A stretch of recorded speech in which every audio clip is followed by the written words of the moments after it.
Continuing from the last episode. Summer training camp's coming up, so Midori's pushing hard to get as strong as he can before then. Doorbell rings.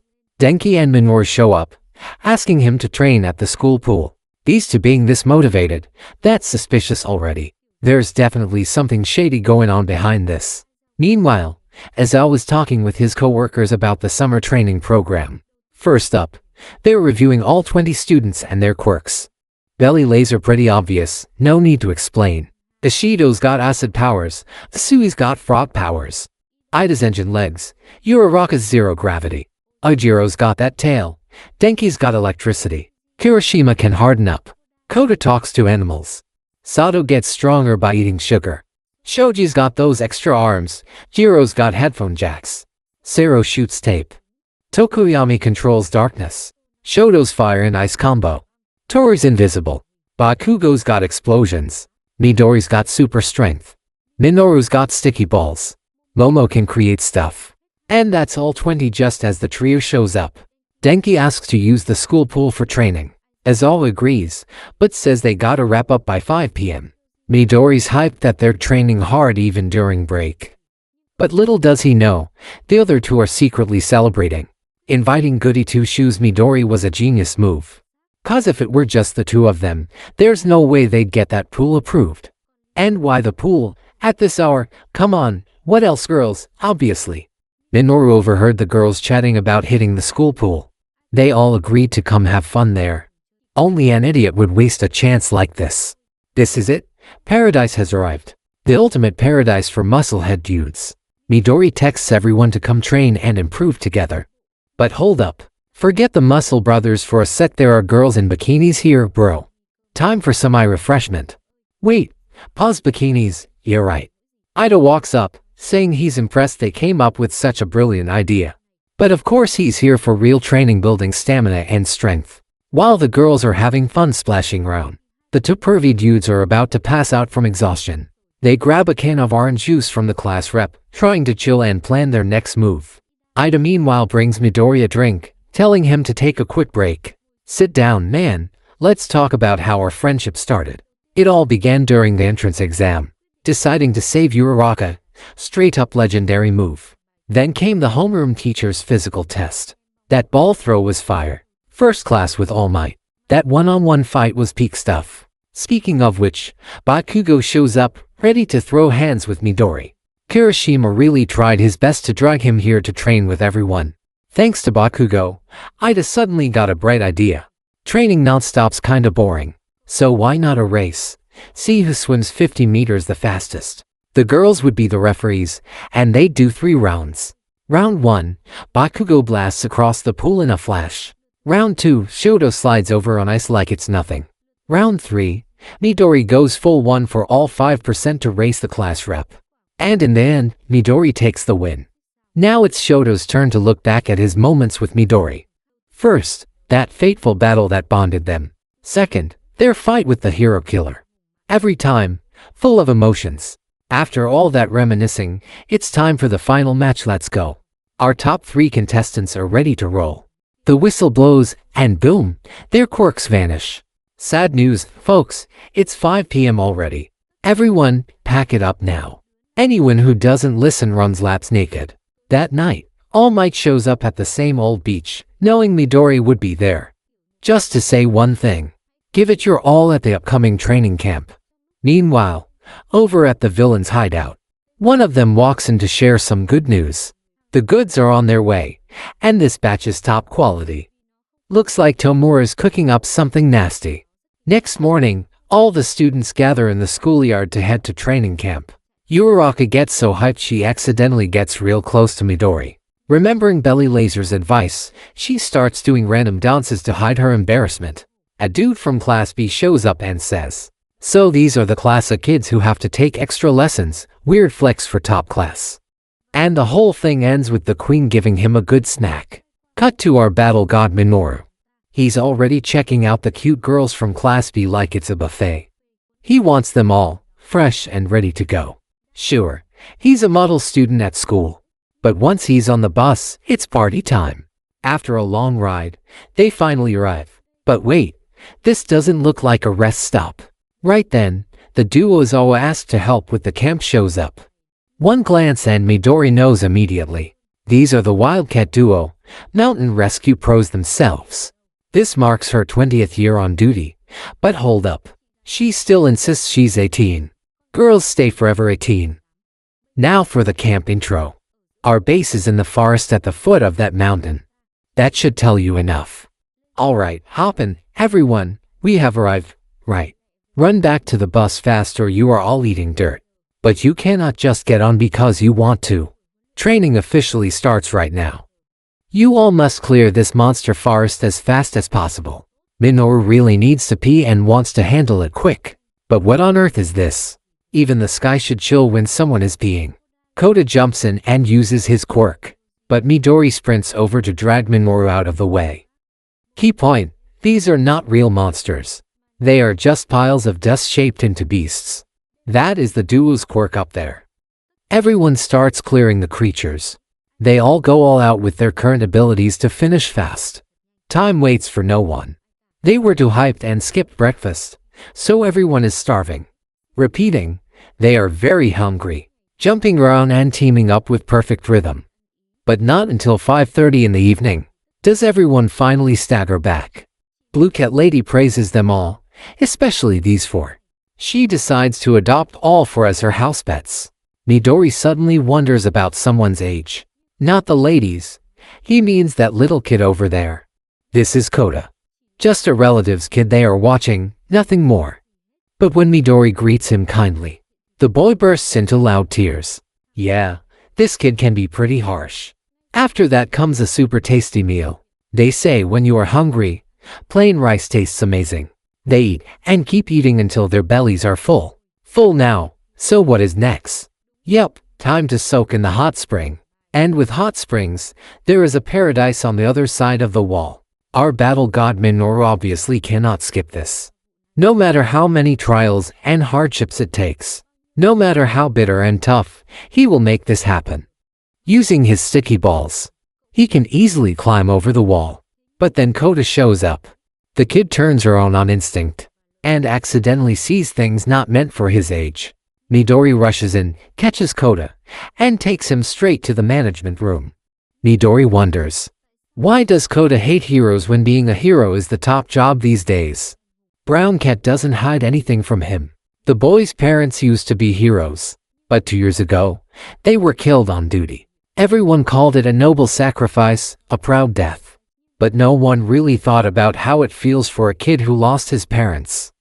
Kota clearly doesn't like living with heroes either, but it's the only choice he has. Midori can't find a single word to say. He just stays quiet, lost in thought. The next morning, Izawa gathers everyone to start the first training session. The goal of this camp is to boost each person's strength, and to prepare them for a provisional license. He hands Bakugo a ball, tells him to throw it as far as he can, same as the old physical test. Unsurprisingly, the ball flies super far, but it only reaches 709 meters. Compared to 705 last time, not a big upgrade. And that's everyone's current limit right there. That's why starting today, it's death training time. Class B also gathers up for their first session. Their teacher brings them to class A to see how intense it gets, so they can witness the pressure firsthand. First up, Bakugo. He's gotta make constant explosions to boost his attack range. Shoto has to balance fire and ice to even out water temperature. Sero keeps firing tape non-stop to build endurance and speed. Kirishima and Oyuro train together to push their stamina to the next level. Denki trains with a generator to handle higher voltage. Kota practices his voice, not for singing, but to expand his animal control range. Belly Laser works on high-intensity shots. Tokoyami trains to control his shadow better in the dark. Uraraka keeps using her quirk to reduce motion sickness, and to increase the max weight her power can handle. Ida trains like a marathon runner. Asui practices to make her tongue more flexible. Sato eats a mountain of sweets with Momo to power up their quirks. Jiro drills like a woodpecker, and Ashido works on acid resistance. Minoru produces sticky balls non-stop, and Shoji pairs up with Toru. Looks like straight up hell on earth. And of course, Class B has to do the same. with help from the wild pussycats. This is the full squad lineup right here. Green cat detects weak points. Blue cat controls the ground. Brown cat has telepathy. And the boss lady fights with punches and kicks. Midori's the first poor soul to take her punch head on. But that doesn't mean he's backing down. Midori's work ethic is top tier. No one dares claim number one. They train till late afternoon before finally getting a break. But the fact they gotta cook for themselves kills everyone's vibe. Right now, Ida's the class's shining star. His responsibility and serious attitude bring everyone's spirit back up. Bakugo wants to help too, but it's kinda chaotic. Only Sato's actually getting things done. Once cooking's done, it's feast time for the food champs of class. But Midori's only got eyes for Kota. He climbs all the way up the mountain just to bring the kid a plate of curry. But Kota throws harsh words at him, telling him to get lost. Yeah, he hates heroes, but that's going too far. Midori pauses, then asks, "Your parents were the water hose duo with water powers, right?" "Yeah, but that doesn't change anything." Midori decides to tell Kota about one of his close friends. A rare kid who didn't inherit any powers from his family. He admired heroes deeply and dreamed of becoming one. Even without powers, he kept training hard every single day. But he kept failing. From that story, Midori wants Kota to understand. Rejecting your own power will only make you hurt more inside. After saying that, he leaves the curry and walks away. Meanwhile, the villains have arrived in the forest where the students are training. Something bad's definitely about to happen.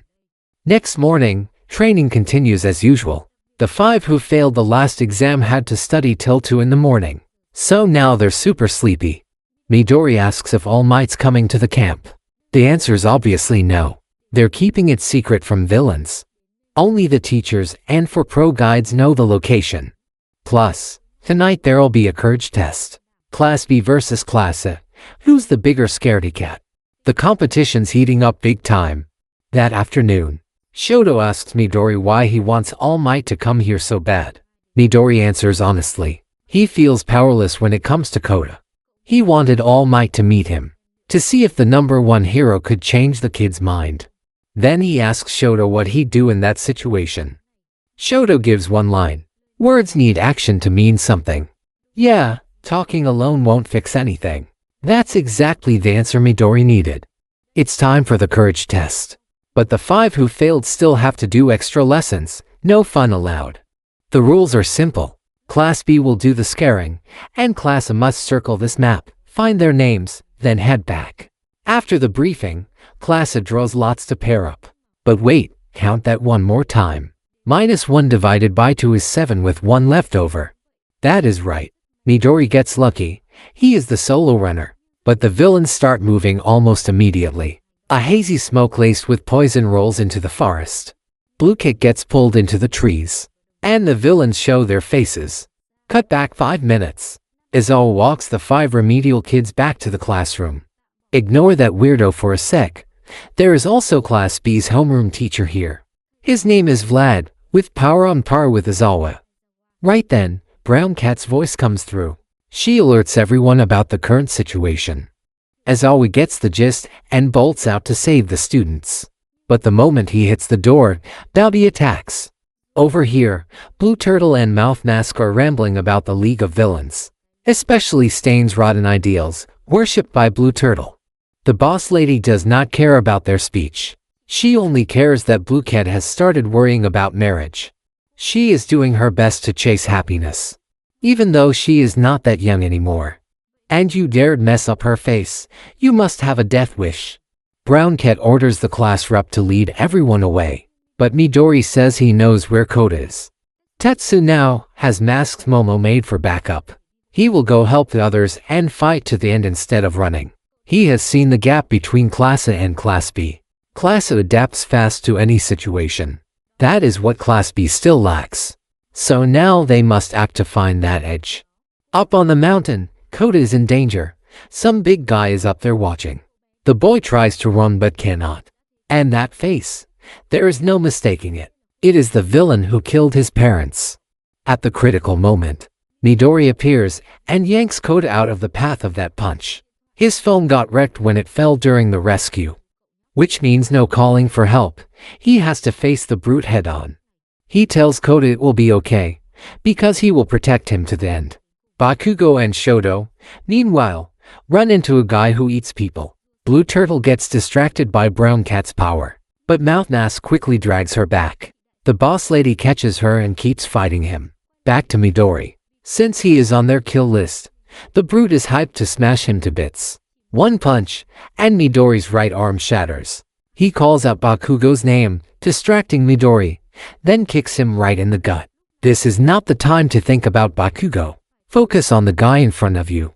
But 5% power does not even scratch him. His quirk boosts his muscle strength, increasing muscle fibers to amp up both speed and power. Those fibers wrap around him like armor, making Midori's 5% totally useless. He is down, not moving, waiting for the end. But Kota throws a rock at the guy. It grabs his attention, back to the water hose story. He says, thanks to them, my left eye is fake now, see? Kid, blaming others like that is not good at all. That is what happens when weak heroes get killed by villains. Midori steps up again as the brute moves toward Kota. This time, he uses his broken arm to grab the muscle fibers, then channels one for all at 100% into the other arm.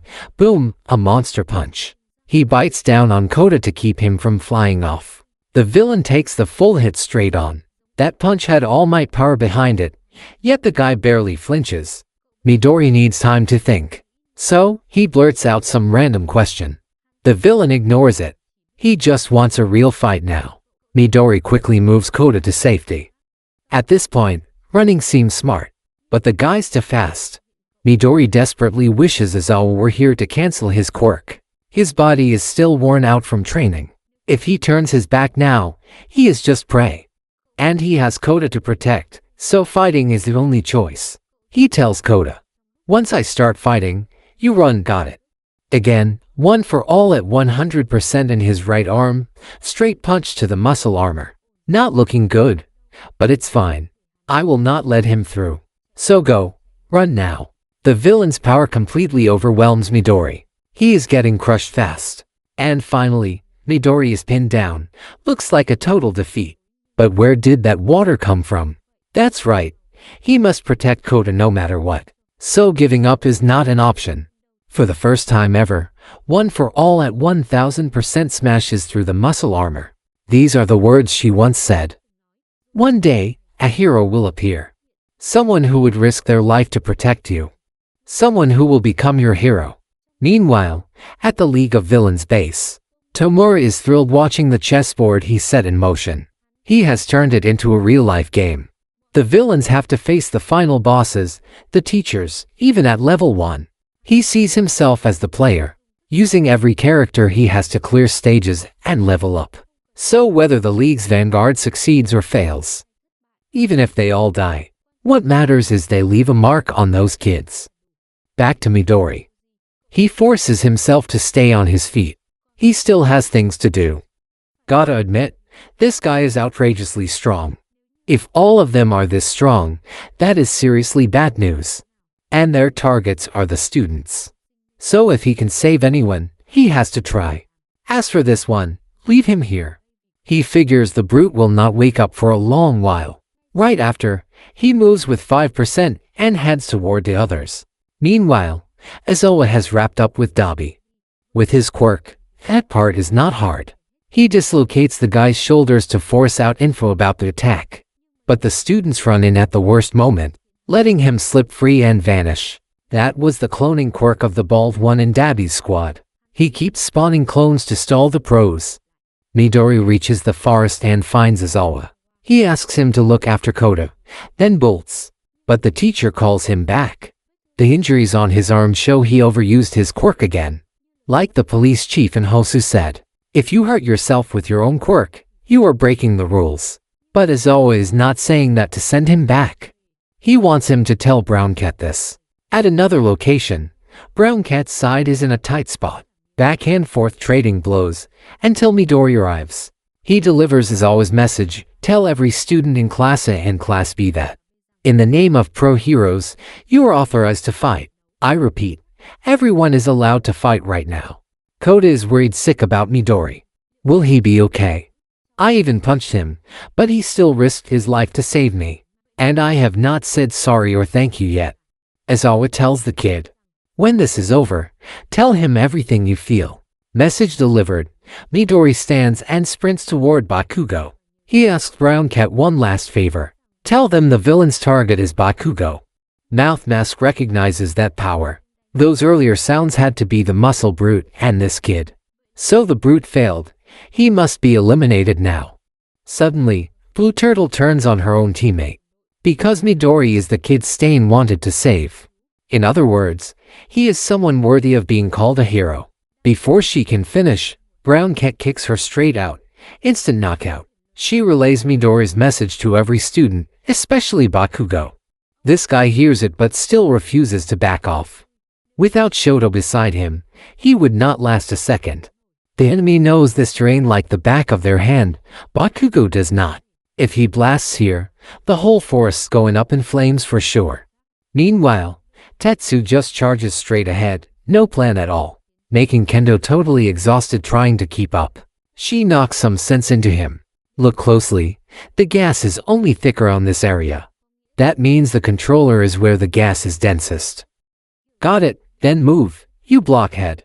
He may be a battle junkie, but that is actually what she likes about him. The gas controller senses to targets heading his way. He pulls a gun and shoots, shattering Tetsu's mask. At this rate, the fight will be over in minutes. Judging by his uniform, he seems like a student from another school. But Tetsu can barely fight while holding his breath like this. The more he charges, the more bullets he takes. They do not wound him, but they keep him from getting close. He is reaching the limit of how long he can hold his breath. Everything starts fading out, but Kendo jumps in, shoving him aside. Then she uses her giant hands to fan the air, scattering the gas cloud. Thanks to that, Tetsu gets the opening to land a punch right in the guy's face. That fight's done, now it's Midori's turn. He's saved just in time by Shoji, almost got crushed there. This time, their opponent is not a villain. It is Fumi, who lost control after being ambushed earlier. He keeps attacking non-stop.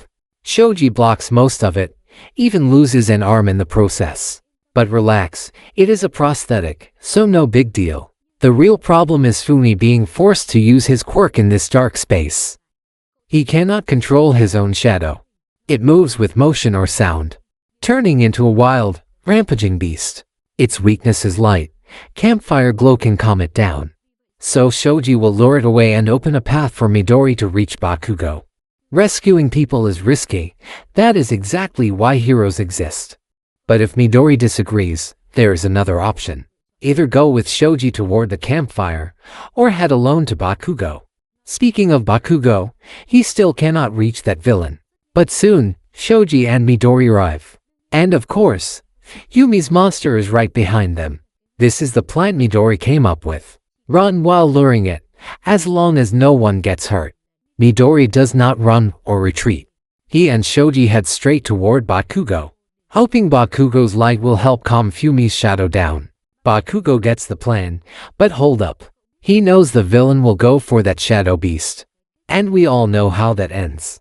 One clean hit and it is lights out. Right after, our fire duo charges in to finish the job. Fumi is finally freed. He did exactly what Midori told him. Surrender and let the shadow do its thing. But now Fumi feels super guilty. Because he could not control his quirk and Shoji got hurt. That is undeniable, but table it for later. Right now, Bakugo comes first. Our mission is to escort him back to base safe and sound. A detour would waste a ton of time. So Midori wants to cut straight through the forest. If enemies pop up, with our current strength we can smash through. Bakugo yells, but he still follows the plan. Meanwhile, Asui and Uraraka run into the psycho schoolgirl Toga. Looks like she is after everyone's blood.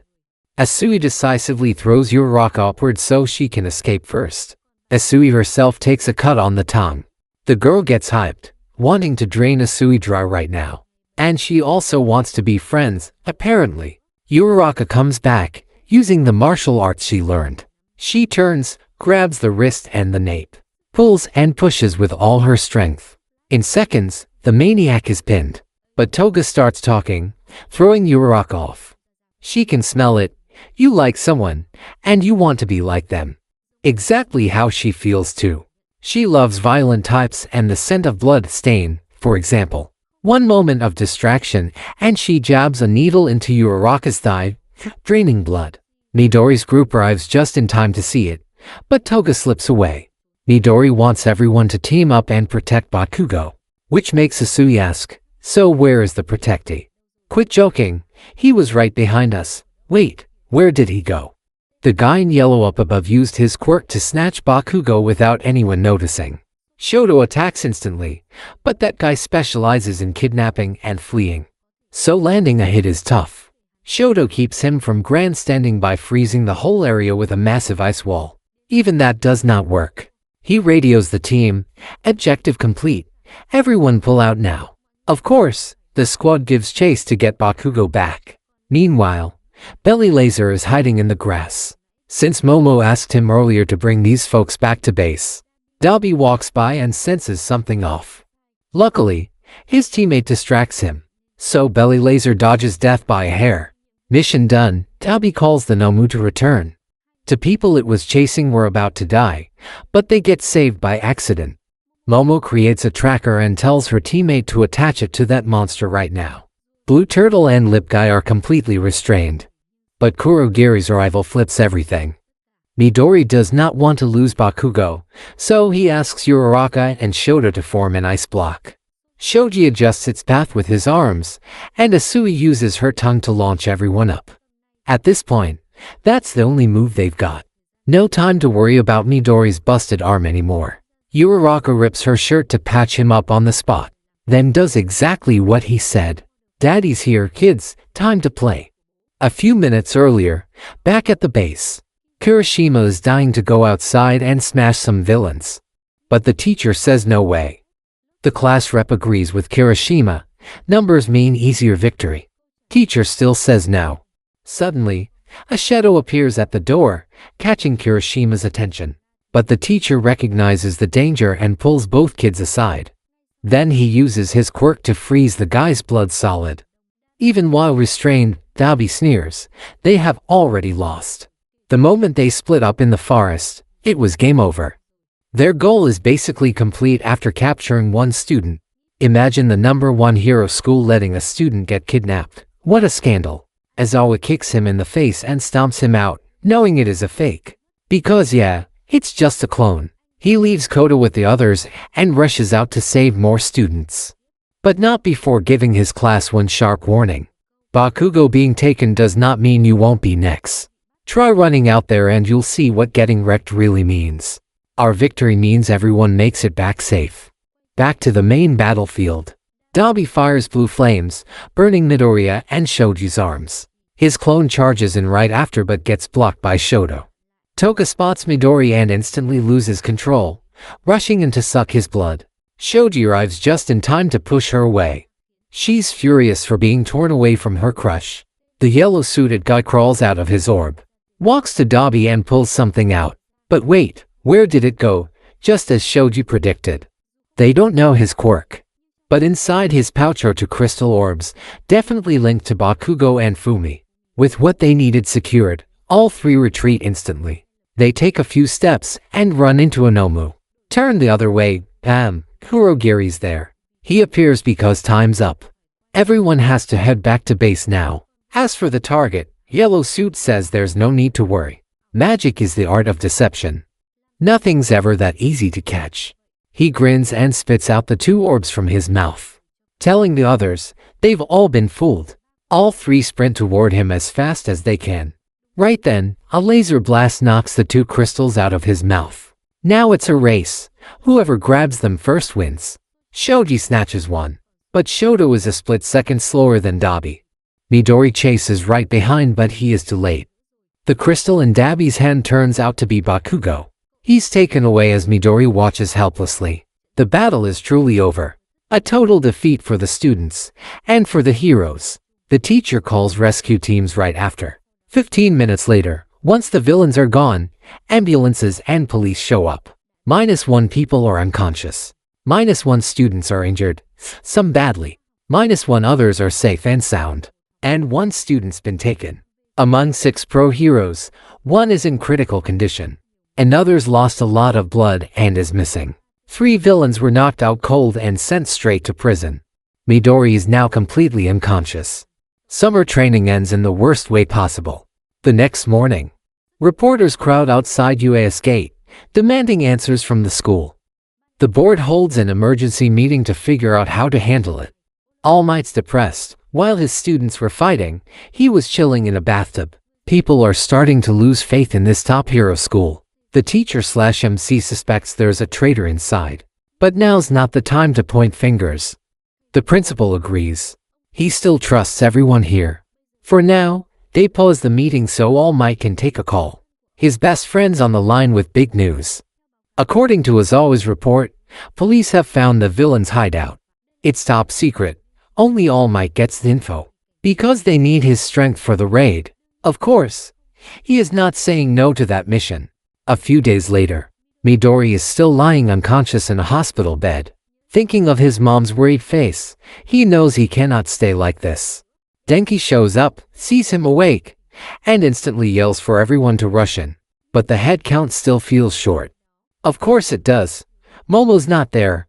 Her injuries were too bad. And Bakugo got taken by the villains. Mentioning that makes the room go quiet. Midori starts crying from sheer frustration. The only one he managed to save was Kota. But the person right in front of him, he could not move to help. Denki brings a bit of hope with a story from yesterday. He ran into Shoto at the hospital, so they went together to visit Momo. But when they got close, All Might was already there, and Momo said that she attached the device to the Nomu. With this gadget, they can go there anytime. Which means if Momo makes one more, they can go rescue Bakugo themselves. Of course, Ida made a similar mistake before, so he shuts that plan down. A lot of mixed opinions fly around, but the final call rests with Midori. Right then, the doctor walks in for Midori's checkup. The tense mood breaks. Before leaving, Kirishima tells him to meet at the hospital gate tonight if he reconsiders. Once everyone's gone, the doctor shares bad news. His arm is in serious trouble. Too many injuries in a short time made it fragile. The X-ray shows the ligaments protecting the joint are badly torn. In other words, if this happens to 2-3 more times, he could end up living with 2 paralyzed arms. The nurse has treated most of his wounds, so he can be discharged today. Enough negativity for now. A boy named Kota left a note for him. Just a thank you and a see you. But it gives Midori a huge boost. That afternoon, his mom calls. She really wants him home, but he cannot yet. He has things to do after discharge. On the pro side, Endeavor gets an emergency request. The top 4 are called to and start arranging things. Top 5, top 10, Gran Torino, the Big Sis, the Tree Guy, and Lady. Those are the heroes tapped for this operation. That night, Shoto and Kirishima wait outside the hospital for Midori. As for Momo, she needs time to think whether she should build another device. After a bit, the 2 finally head down. Ida shows up too, ready to warn them again. He once made the exact same mistake. Midori was the first to rush in and save him. So why make such a foolish call now? Worked up, Ida accidentally punches Midori right in the mouth.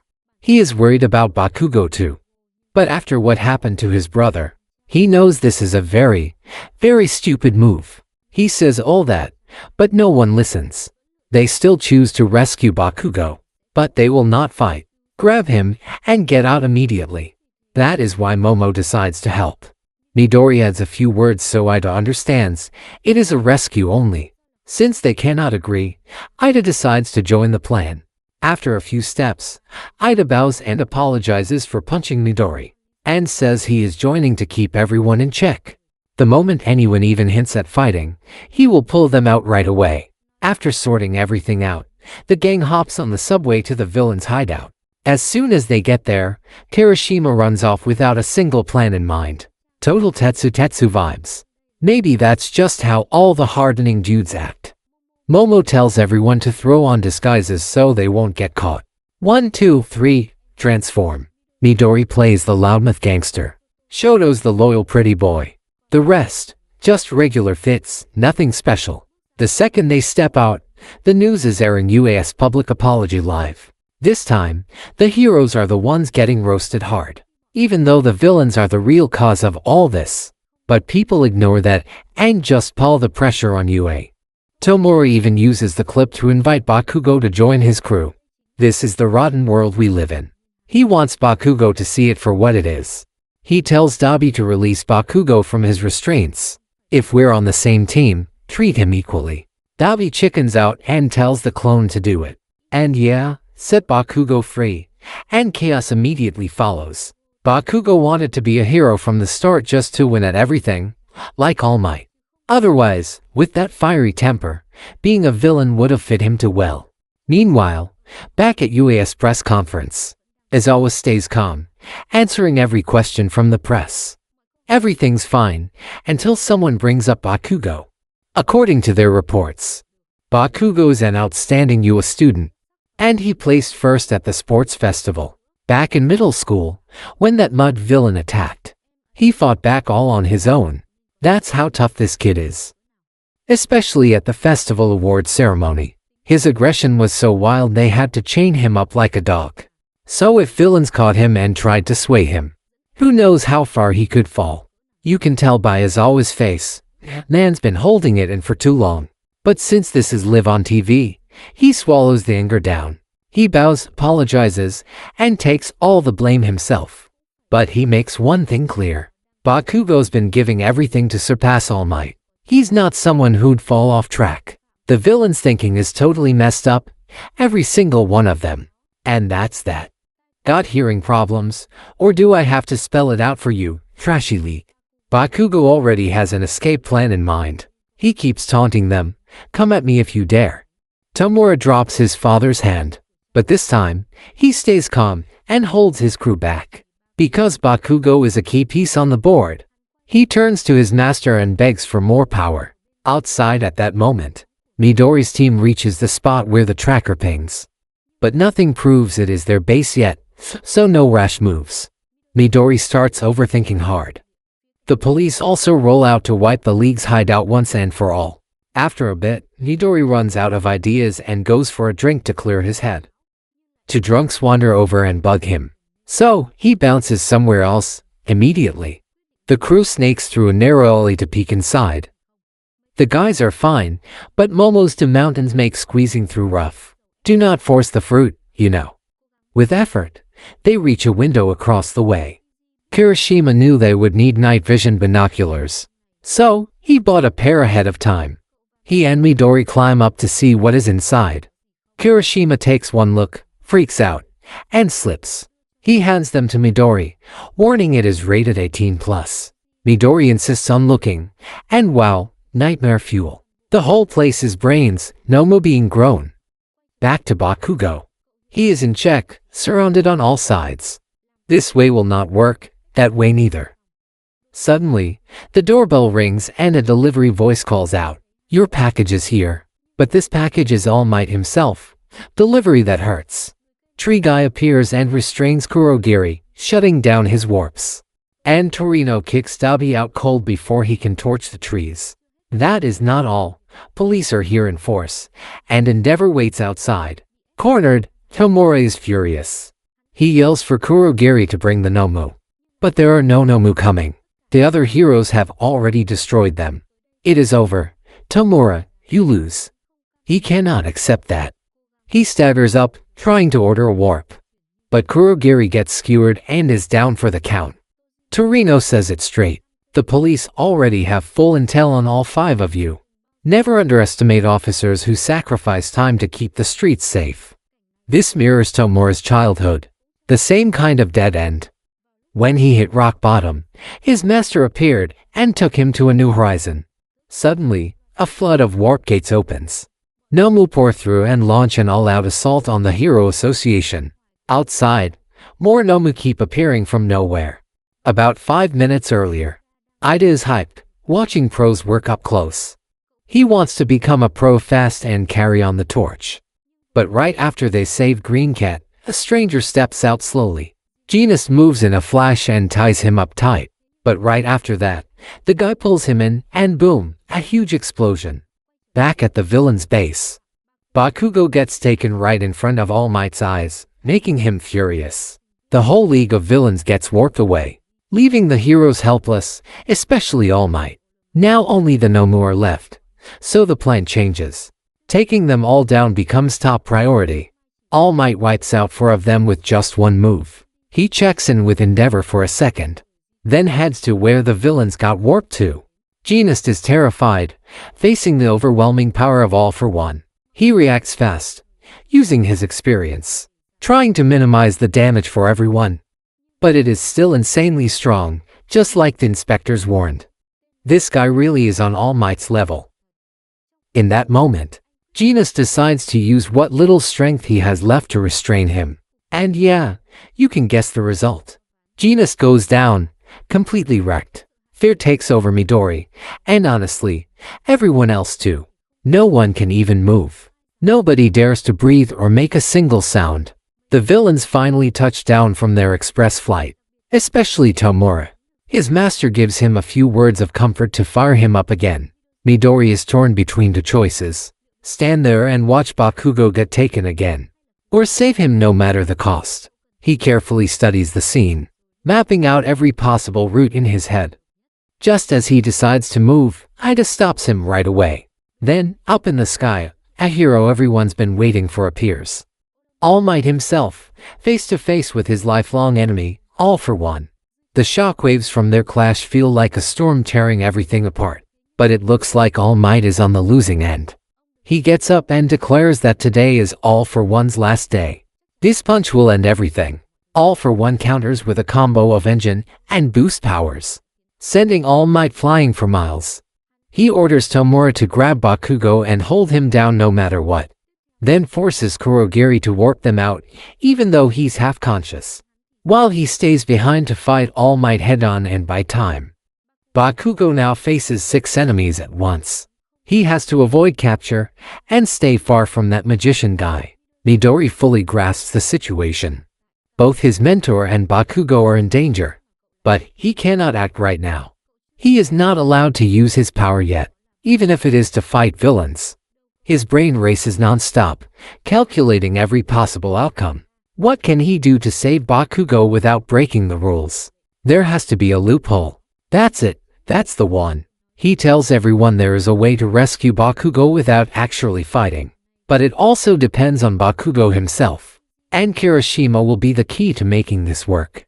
Of course, no plan ever goes perfectly. At this point it is go big or go home. First, he and Ida will sprint forward at max speed.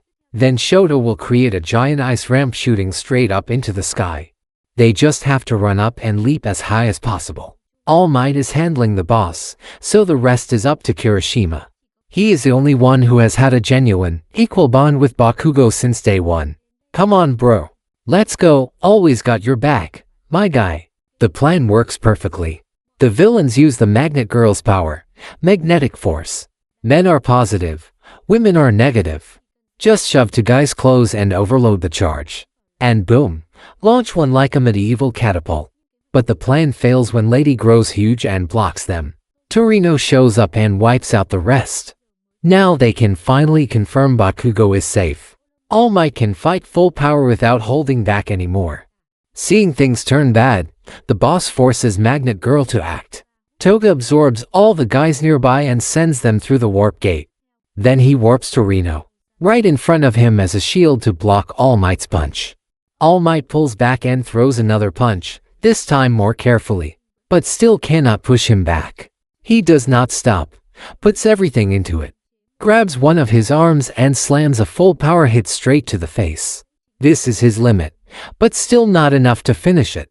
The moment reminds All for One of Nana Shimura, the former One for All successor. And that brings us back to All Might's past, when he was just a boy named Toshinori, a kid with a heart full of justice from the start. He bravely stood before his mentor Nana, begging her to make him a hero. Back to the present, Midori's group and Bakugo are finally safe for real. Now everything rides on All Might's victory. But All for One keeps mocking his mentor non-stop. Angry and distracted, All Might slips up. The villain takes advantage and launches him sky high. Torino swoops in fast, catches him, and tells him to calm down. Last time, he got provoked to and ended up with a hole in his gut. Lesson learned. The cameras are now at the scene. The whole battle is being streamed live in full HD and censored. You can tell he is charging up one massive attack. So the smartest move is to dodge. But there are still people trapped behind him. So, he decides to tank the hit and reverts to his thin, frail form. That side appears before everyone. The secret he has hidden for so long is now out in front of the whole world. But even if my body is weak and skinny, even if you show it to the entire world, my heart will always be the symbol of peace. He laughs in pure contempt, then drops a shocking truth. Tomura is Nana's grandson. All Might's face freezes in panic at the news. The victory smile vanishes, replaced by burning anger. He is my mentor's grandson. What on earth have I done?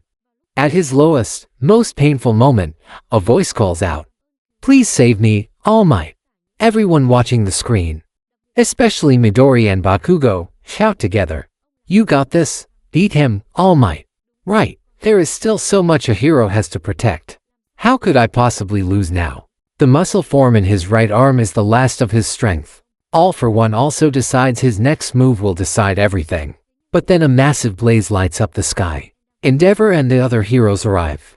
Endeavor is stunned by the form of the man he has chased for so long. Setting that aside, the only thing the other heroes can do now is evacuate whoever is left. Lighten All Might's burden however they can. Only All Might can win this. No matter how he looks, he is still everyone's #1 hero. And Torino admits it too. All Might is the pillar, and a pillar cannot fall. As the top hero, he already carries the duty to protect all citizens. Do you hear it? The people are calling out to you. All for One takes down the #2 and other heroes in moments. He unleashes his ultimate move crafted just for All Might. A fusion of 6 strength-boosting quirks transforms his arm completely. He knows One for All is no longer within All Might. What All Might is using now is only the lingering embers after passing it on. The more he uses it, the smaller that faint flame gets.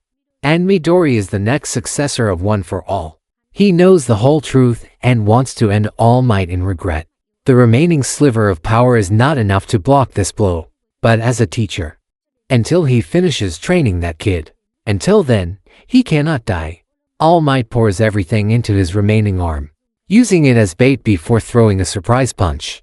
But he does not stop there. He draws on everything he has ever gained and delivers one final blow to end it all.